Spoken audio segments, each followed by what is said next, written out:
Disiarkan langsung dari studio MNC Conference Hall Ainus Tower Jakarta. Inilah Rakyat Bersuara bersama Aiman Wicaksono.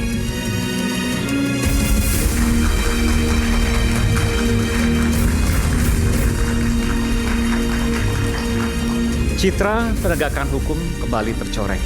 Ada skandal suap di kasus pembunuhan.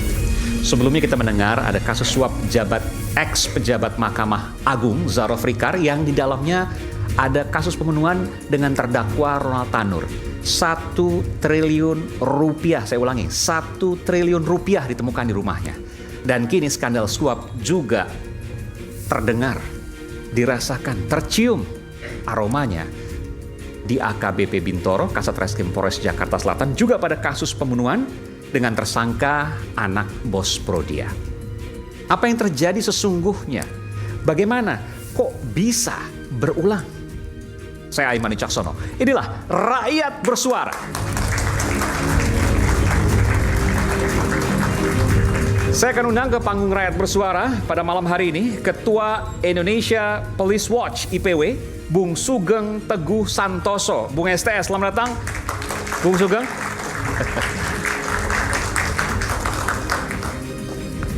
Iya, silakan. Nanti saya akan tanyakan pada Anda, karena pertama kali kasus ini sebenarnya muncul. Ini agak unik. Bukan berdasarkan laporan dan sebagainya, tapi berdasarkan pengadilan dan kemudian disuarakan oleh Bung Sugeng. Nanti saya akan tanyakan. Kemudian yang kedua adalah Ketua Harian Komisi Kepolisian Nasional, Kompolnas, Inspektur Jenderal Polisi Purnawirawan Arief Wicaksono. Jenderal yang banyak sekali berkiprah dan bersekolah juga di luar negeri. Jenderal internasional. Silakan, Jenderal. Iya, sebelah kanan. Kemudian Direktur Eksekutif Lemkapi, Bung Edi Hasibuan. Ini kawan lama saya. Bung Edi, apa kabar Bung Edi? Terima kasih juga. Sama-sama mantan wartawan dulu. Oh, saya wartawan, dulu mantan wartawan dulu, Bang Edi ya. Kemudian ada psikolog forensik, Bung Reza Indragiri. Ini analis kita. Selamat. Dan nanti kita akan undang juga Bung Tony RM yang turut hadir juga beserta dengan keluarga korban, ya. Dan juga saya panggilkan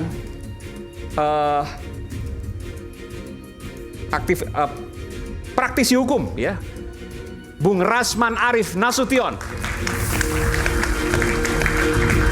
Ya. Bung Ran, apa kabar? Sedang Makasih. malang melintang terus berlewat di televisi. Silakan sebelah sana, Bung Ran. Oh ya, oke. Dan langsung saya akan sapa ya, Romi Sihombing. Ia adalah penasihat hukum korban pemerasan atas nama AN, Arif Nugroho. Saya sapa Bung Romi, selamat malam. Selamat malam semuanya. Iya, selamat malam. Kita mendengar semua di sini, Bung Romi. Iya. Iya. Oke, saya ingin tanya Bung Romi, apa yang klien Anda lakukan sih? Jadi berita-berita terkait adanya tindak pidana pembunuhan dan lain-lain itu memang perlu kita clearkan lagi ya, bahwa kalau kita bicara historis berdasarkan fakta-fakta, kemudian bukti-bukti yang ada, bahwasanya tidak ada peristiwa pembunuhan. Tidak ada. Ya, tidak ada pembunuhan. Jadi ditersangkakan atas kasus apa itu? Jadi yang ditersangkakan itu berdasarkan LP 1179 ya. Di situ ada eksploitasi anak dan narkoba ya, penyalahgunaan narkoba. Yang sedang berjalan ini, yang sedang dijalani oleh klien kami, yaitu eksploitasi anak ini. LP 1179 atas nama pelapor, orang tuanya si Anissa ya. Intinya seperti itu. Ini Pak Jadi Radiman ya? Ya, bukan, Junaidi, atas nama pelapor Junaidi ya. Iya betul, maksud saya FA ini kan anaknya Pak Radiman. Bukan. Jadi yang berjalan ini sekarang atas nama laporan atas nama Anissa Putri. Betul, betul. Saya paham. Maksudnya begini. Lapornya bapaknya namanya Junaidi. Oke, kan yang bersangkutan meninggal. Bukan. Ini perkara yang maju sekarang, yang tahap 2 ini yaitu tentang eksploitasi anak. Jadi yang laporan Radiman itu sama sekali belum berjalan. Oke. Tapi yang kemudian selama ini ribut-ribut, suap dan lain sebagainya dikaitkan dengan kasus FA, betul? Dua-duanya. Jadi masing-masing orang tua yang meninggal itu namanya Prisa Aurelia, orang tuanya Radiman melaporkan adanya pembunuhan, dugaan pembunuhan. Iya. Sama kelalaian yang menyebabkan kematian pasal 359 KUHP. Baik. Ya. Itu tidak berjalan dan belum berjalan ya. Yang berjalan sekarang adalah LP 1179 ya, yang sudah tahap 2. Ya, yaitu atas nama pelapor Junaidi, orang tuanya Anissa Putri. Oke. Itu Mas Aiman. Anissanya tidak meninggal, betul. Tidak yang meninggal. FA. Itu yang belum berjalan. Sekarang yang baru berjalan baru Anissa Putri itu, AN ya. Ya. Oke. Kemudian sebelumnya tidak berjalan selama kurang lebih 5 bulan, betul 9 bulan ya, 9 bulan. 9 bulan. Lalu kemudian berjalan. Ya. Karena sudah menyerahkan sejumlah uang ke APH, aparat penegak hukum. Betul. Lalu kemudian tetap berjalan, itu yang kemudian digugat perdata di pengadilan. Betul, begitu ceritanya. Jadi jumlahnya berapa yang diserahkan? Menurut pengakuan dari klien kami, total semua kerugian ya, kalau kita bicara kerugian itu 17,3 miliar ya. Oke, termasuk ada mobil Lamborghini dan juga motor Harley Davidson. Ya, termasuk satu unit mobil Lamborghini Aventador, kemudian satu motor BMW ya, H4, kemudian satu ini Harley Davidson. Oke. Dan itu kemudian berjalan. Artinya klien Anda akan kena lagi nanti karena ada satu kasus lagi yang belum jalan ini. Betul? Ya, kita lihat pembuktiannya bagaimana. Seperti saya katakan, kenapa kami kemarin mengambil sikap untuk melakukan preskon, karena semakin liar informasi, kami tegaskan di sana bahwa tidak terjadi pembunuhan.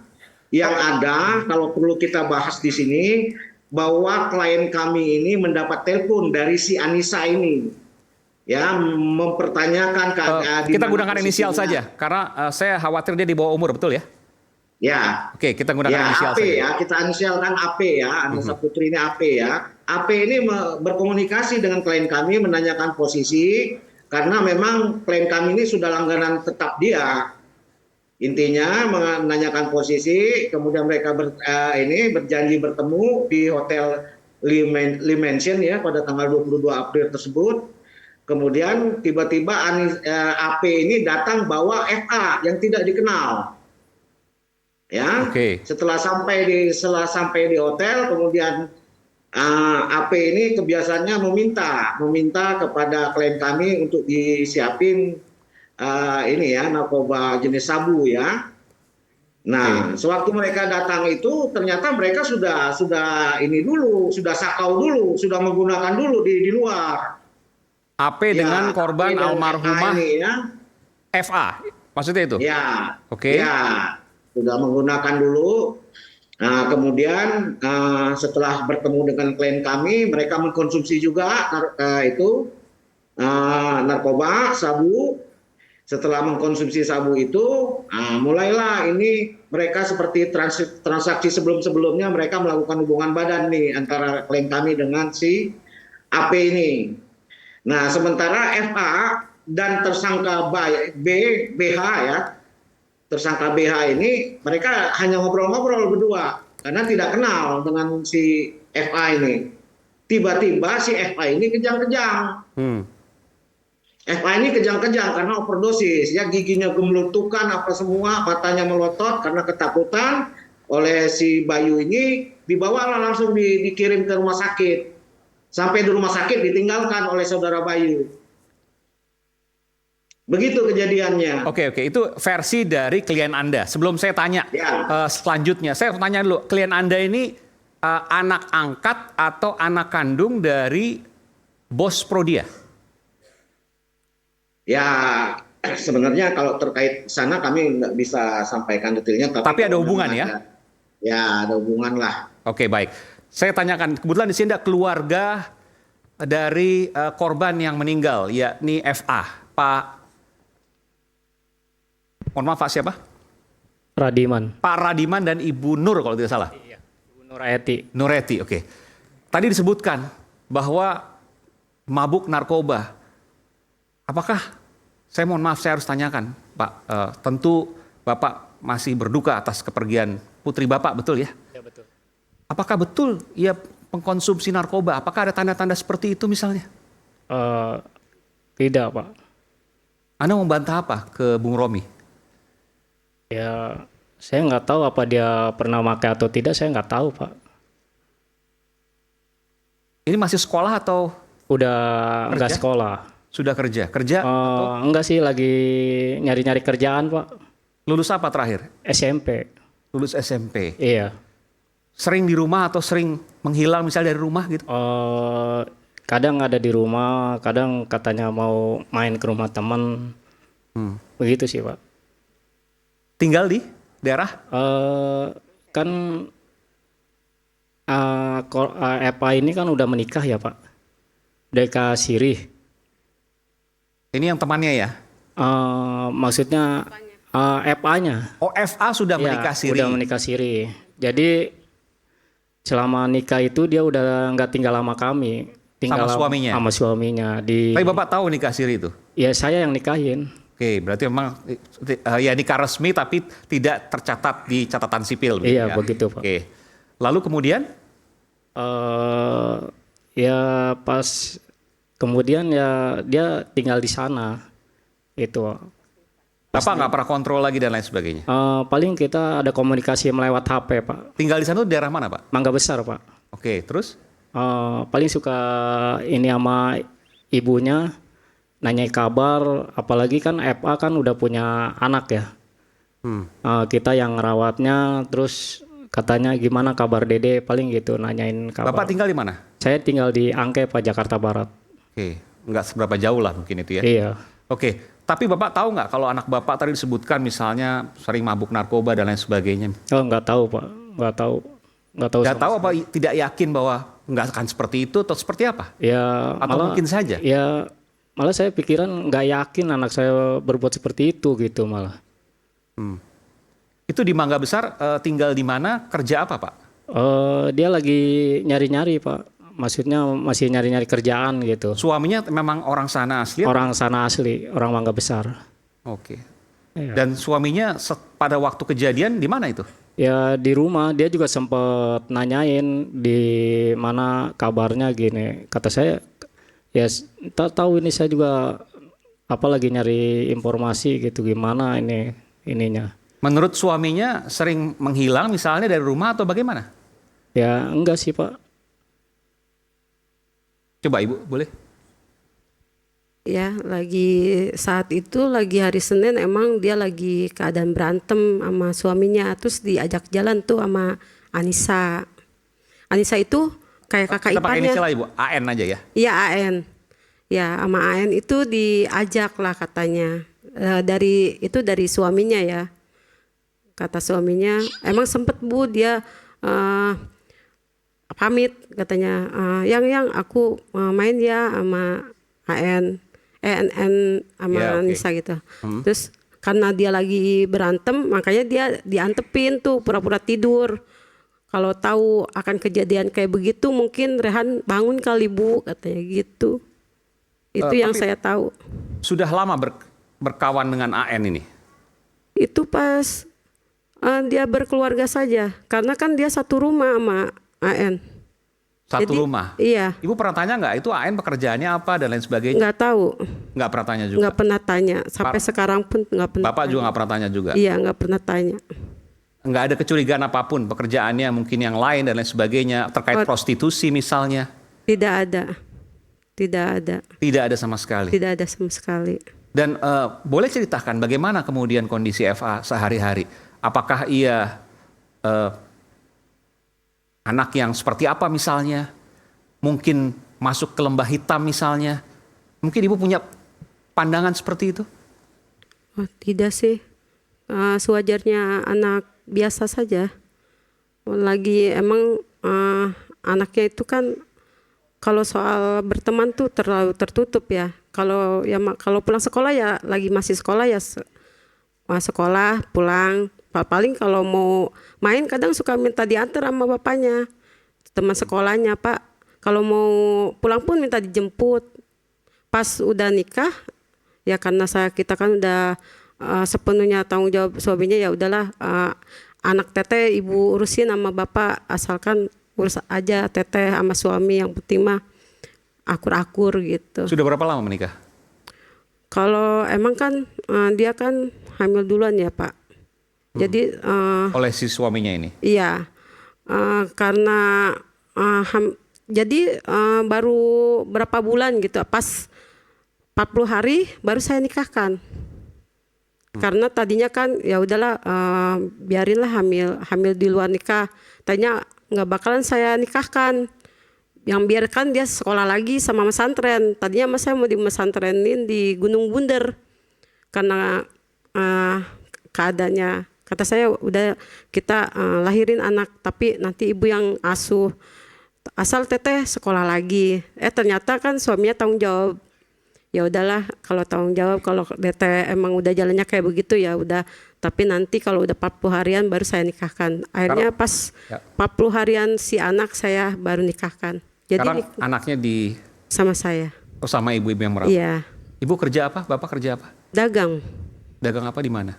Dagang keliling. Dagang apa itu? Dagang cilok. Cilok. Bapak juga sama? Sama. Bareng atau pisah? Bareng. Pisah. Kalau maksudnya bareng-bareng, cuman wilayahnya beda-beda. Areanya beda-beda.